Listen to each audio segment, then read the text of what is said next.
Assalamu alaikum warahmatullah. So tari matsalolin arewacin Najeriya akwai waɗanda suke da hannu da yawa a ciki. Na ɗaya daga ciki akwai malamai. Mafi yawancin lokuta malamai suna zubar da kimar su ne kawai saboda wani abin hannunsu. To shi ya sanya hatta jahilai sai zamana cewar suna faɗar abubuwan da suka ga dama akan su, to ba kuma yanda za a yi saboda me, idan har adalci za ka yi to su duka ya kamata ka kalle laifin su. Sheikh Sani Yahya Jingir malami ne na addinin musulunci, shi kuma wannan soja kawai mawaki ne. To idan an kalli Sheikh Sani Yahya Jingir a matsayin malami, to ya kamata shi ma wancan a kalle shi a matsayin mawaki. Shi za a kalle shi a matsayin cewar ya yi aiki da jahilci, shi kuma wannan ya yi aiki da ilimi wajen cutar da bayan Allah. So ni a gani na a wajen Allah ma zai iya zama Sheikh Sani Yahya Jingir fa laifi, saboda abin da ake yi ma arewacin Najeriya wallahi ba malami ba ko jahili ya san ba daidai ba ne. So amma shi ilimin shi gaba ɗaya ya ajiye shi gefe, baya aiki da shi.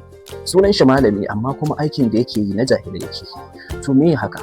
A matsayinka na malamin addini, in ka ga kuskure ka yi wa mutane wa'azi ka kuma tunasar da su, amma yanzu ko manta da wai batun ciwar shi malami ne. Yanzu dan Allah waye zai yi sporting din abin da gwamnatin Najeriya take yi na sakaki da rayukan al'umma? A bayyana fa abin yake, kowa kuma ya sani. Yanzu a Najeriyance, a arewacin Najeriya, kullum ta Allah zaka ci bandit sun shiga yanki kaza, sun kashe mutum kaza, sun sace mutum kaza. Yanzu a cikin satin nan ma a yankin Borno ne ko kuwa a wani yankin state ne, ina ji ana maganar cewa akwai inda waɗansu 'yan ta'adda suka dasa mutane uku sun taka bomb suka mutu. Bandit wai sun zo wai a biya su kuɗin bomb din, in ba haka ba da su rushe duka garin. Kai wannan kasan mu din nan me muke ciki ne wai? 'Yan ta'adda fa sun shuka bomb, wai mutane suka tuka mota kai suka mutu.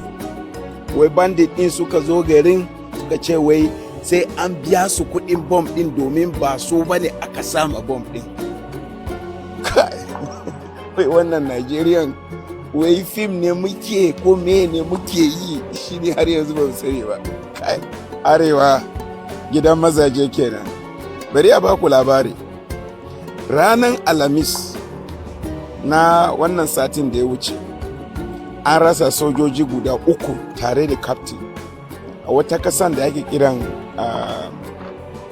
wanda ya sani su. Kuma ba a sani bane, ba hukumomi ba su sani bane ba wai jami'an tsaro ba su sani ba. A to tsarin kasar ne suka rasa ganowa yake shugabanci. Shin 'yan ta'addan ne suke shugabancin ko kuwa gwamnati? Gwamnati ana ta bangaren sai ce tana iya bakin ba. Su kuma 'yan ta'addan ne su fito su ce gwamnati da saninta, ko su ce ta sakakken gwamnati, ko su ce wai suna da ma wani kwanta tsakanin su da gwamnati, an yi sasanci da ne. Amma ko an yi sasancin ba inda yake zuwa, bai hana su siyan abin da suke so.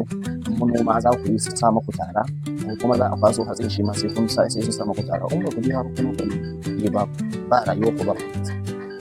To yanzu dan Allah wa ina abubuwan da suke faruwa abin da kai ci a Najeriya, kuma a samu gani wanda yake al'ulama wa barasa da Indiya, kuma a ce yana sporting din abin da gwamnati ke, kuma a ce in an kalle shi a ce ko kuma a ce tunda ba laifi idan ka ga mutum yana yin ba daidai ba ka nuna masa, amma kuma shi ma laifi ne zagin manya da ɓatanci.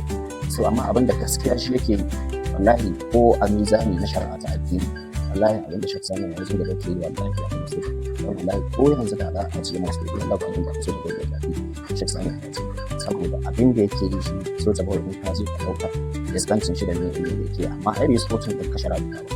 Kai abin da ya fara muhimmanci ne, ai ba abin da ya fara muhimmanci. Allah ya ubangiji ya sa gane da ni da mu da kanmu